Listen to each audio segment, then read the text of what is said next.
Hi friends, எல்லாருக்கும் வணக்கம். இன்றைக்கி நம்ம சேனலில் நீங்கள் பார்க்க போகிற ரெசிபி என்ன அப்படின்னு பார்த்தீங்கன்னா, நல்ல ஹெல்த்தியான டேஸ்டான சோள அவல் பாயாசம் தான் பார்க்க போகிறோம். இது ரொம்ப டேஸ்ட்டாக இருக்கும். கண்டிப்பாக நீங்களும் ட்ரை பண்ணி பாருங்கள். சோளம், கம்பு இந்த மாதிரி சிறுதானிய வகைகள்லாம் பார்த்தீங்கன்னா பசங்க அதிகமாக விரும்பி சாப்பிட்றதில்ல. இந்த மாதிரி ஒரு ஹெல்த்தியான ரெசிபி செஞ்சு கொடுத்தோம்னா கண்டிப்பாக விரும்பி சாப்பிடுவாங்க. இப்போ வாங்க இது எப்படி பண்ணுறது அப்படிங்கிறத பார்க்கலாம். அதுக்கு முன்னாடி நம்ம சேனலை நீங்கள் சப்ஸ்கிரைப் பண்ணலைன்னா மறக்காமல் சப்ஸ்கிரைப் பண்ணிக்கோங்க. இப்போ இது பார்த்தீங்க அப்படின்னா நம்ம இன்றைக்கி தேங்காய் பால் தான் செய்ய போகிறோம். அதனால் தேங்காய் இந்த மாதிரி நல்லா துருவிட்டு இப்போ பால் எடுத்து வச்சுக்கலாம். தேங்காய் பால் அரைக்கிறப்ப பார்த்தீங்க அப்படின்னா நம்ம முதல் தடவை தண்ணி ஊற்றி அரைச்சிட்டு அதை தனியாக பால் எடுத்து வச்சுக்கோங்க. அதே மாதிரி ரெண்டாவது தடவை அரைக்கிறதையும் தனியாக எடுத்து வச்சுக்கலாம். இந்த மாதிரி ரெண்டு தனித்தனியாக எடுத்து வச்சுக்கிட்டு அதுக்கப்புறமா இப்போ நம்ம செய்ய ஆரம்பிக்கலாம். பாருங்கள், முதல் தடவை அரைச்ச தேங்காய் பால் நல்லா கெட்டியாக இருக்கும். ரெண்டாவது தடவை அரைக்கிறது பார்த்தீங்க அப்படின்னா கொஞ்சம் தண்ணி மாதிரி இருக்கும். இப்போ ரெண்டு தனித்தனியாக அரைச்சி எடுத்து வச்சாச்சு.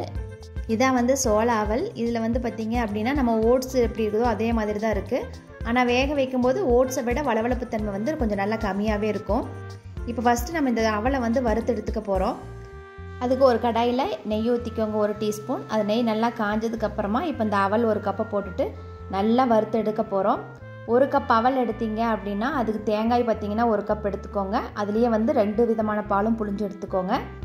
அவலில் எந்த ஒரு மணமே இருக்காது. நம்ம இந்த நெய் ஊற்றி வறுக்கிறதுனால பார்த்தீங்க அப்படின்னா நல்ல ஒரு அரோமா கிடைக்கும். அதனால் நீங்கள் நெய் ஊற்றி நல்லா வறுத்து எடுத்துக்கோங்க. இதை வறுக்கும்போது பார்த்தீங்க அப்படின்னா அடுப்பை சிம்மில் வச்சு தான் வறுக்கணும். ஏன்னா இது ரொம்ப லேசாக இருக்கிறதுனால சீக்கிரமாக கருகிடும். நீங்கள் ஹை ஃப்ளேமில் வச்சுட்டு வறுத்தீங்க அப்படின்னா. பாருங்கள், நல்லா நுணுங்கிடுச்சு. இந்த ஸ்டேஜுக்கு வந்தோடனே நீங்கள் இதை ஸ்டவ் ஆஃப் பண்ணிடலாம். அவளும் பாருங்கள் கலர் நல்லா மாறிடுச்சு.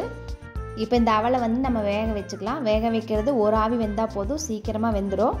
1 கப் அவல் எடுத்தீங்க அப்படின்னா அதுக்கு 1 கப் அளவு தண்ணி ஊற்றிட்டு வேக வச்சுக்கோங்க. தண்ணி நல்லா கொதி வந்ததுக்கப்புறமா இந்த அவலை சேர்த்துடலாம். அவல் சீக்கிரமாக தண்ணி உறிஞ்சிடும். பார்க்குறதுக்கு தண்ணி அதிகமாக இருக்கிற மாதிரி தான் இருக்கும், ஆனால் நல்லா உறிஞ்சி எடுத்துரும். இது தண்ணியில் போட்டு ஒரு ஆவி வந்தோடனேயுமே உங்களுக்கு நல்லா வெந்துடும். அதனால் நீங்கள் அதிக நேரம் வேக வைக்கணும் அப்படிங்கிற அவசியம் இல்லை. ஒரு ஆவி வந்தோடனே அடுப்பு சிம்மில் வச்சுட்டு இப்போ நம்ம வெள்ளை கரைசல் ரெடி பண்ணிக்கலாம். வெல்லம் 1 கப்பு அவல் எடுத்தீங்க அப்படின்னா 1 கப் அளவு வெல்லம் எடுங்க, கரெக்டாக இருக்கும். இப்போ இது கொஞ்சமாக தண்ணி ஊற்றி நல்லா கரைச்சி எடுத்துக்கிட்டு வந்துடலாம். இப்போ நல்லா வெந்துருச்சு. இது பாருங்கள், இந்த ஸ்டேஜில் நம்ம 2வது தேங்காய் பால் ஊற்றிடலாம். இது செய்கிறதுக்கு ரொம்ப குறைவான நேரம் இருந்தால் போதும், அதிக நேரம்லாம் எடுக்காது. நம்ம வறுக்கிற நேரம் மட்டும்தான். மற்றபடி தேங்காய் பாலில் வேகிறதோ இல்லை வெல்லம் ஊற்றி வேக வைக்கிறதோலாம் ரொம்ப கம்மியான நேரம் தான்.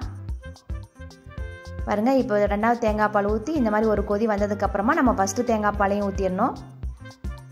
இந்த பாலும் ஊற்றுனதுக்கப்புறமா ஒரு கொதி வந்த உடனேயுமே நம்ம ஸ்டவ்வை ஆஃப் பண்ணிடணும். ஏன் ஸ்டவ் ஆஃப் பண்ணணும்னு பார்த்தீங்கன்னா வெள்ளை கரைசல் ஊற்றும்போது பாயாசம் சூடாக இருக்கக்கூடாது.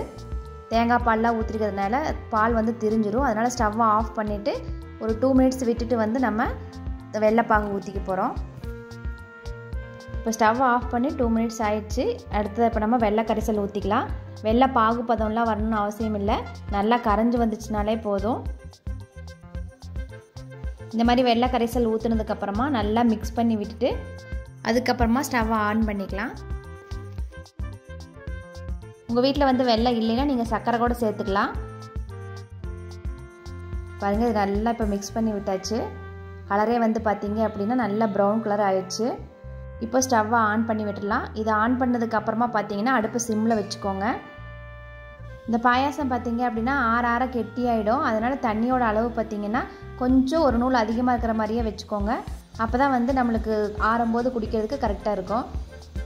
பாருங்கள், இந்த மாதிரி நுரைச்சி ஒரு கொதி வந்த உடனேயுமே இப்போ நம்ம அடுத்ததாக ஏலக்காய் தூள் சேர்த்துக்க போகிறோம். இனி ஸ்டவ்வை ஆஃப் பண்ணிடலாம். அதிக நேரம் கொதிக்க வைக்க தேவையில்லை. இதையும் நல்லா மிக்ஸ் பண்ணி விட்டுட்டு இப்போ தேங்காய் துருவல் ஒரு 3 டேபிள் ஸ்பூன் சேர்த்துக்கலாம். இது உங்கள் ஆப்ஷனல் தான், வேணால் சேர்த்துக்கோங்க, இல்லாட்டி அவாய்ட் பண்ணிக்கலாம். அவல் கொஞ்சம் லேசாக மெத்துன்னு இருக்கிறதுனால நம்ம குடிக்கும்போது வாயில் ஏதாவது மென்று சாப்பிட்ணும் அப்படின்னு உங்களுக்கு ஆசையாக இருந்துச்சுன்னா நீங்கள் தேங்காய் துருவல் இன்னும் கொஞ்சம் ஜாஸ்தியாகவே சேர்த்துக்கலாம். கடைசியாக நெய்யில் வறுத்த முந்திரியும் திராட்சையும் சேர்த்துட்டு நல்லா மிக்ஸ் பண்ணிவிட்டு இறக்கி வச்சு சுட சுட குடிச்சிங்க அப்படின்னா சூப்பரான ஹெல்த்தியான அவல் பாயாசம் ரெடி ஆயிடுச்சு. சோள அவல் வச்சு நீங்கள் இந்த மாதிரி டிஃப்ரெண்ட்டாக செஞ்சு கொடுங்க, பசங்களுக்கு ரொம்ப விரும்பி சாப்பிடுவாங்க. இது சோளத்தில் தான் செஞ்சது அப்படிங்கிறது கண்டிப்பாக யாருக்குமே தெரியாது. பார்த்தப்பவே உங்களுக்கு தெரிஞ்சிருக்கும். இந்த பாயாசம் செய்யறதுக்கு ரொம்ப நேரம் எடுக்காது. குறைவான நேரத்தில் ஒரு ஹெல்த்தியான பாயாசம் கண்டிப்பாக நீங்களும் உங்கள் வீட்டில் ட்ரை பண்ணி பாருங்கள்.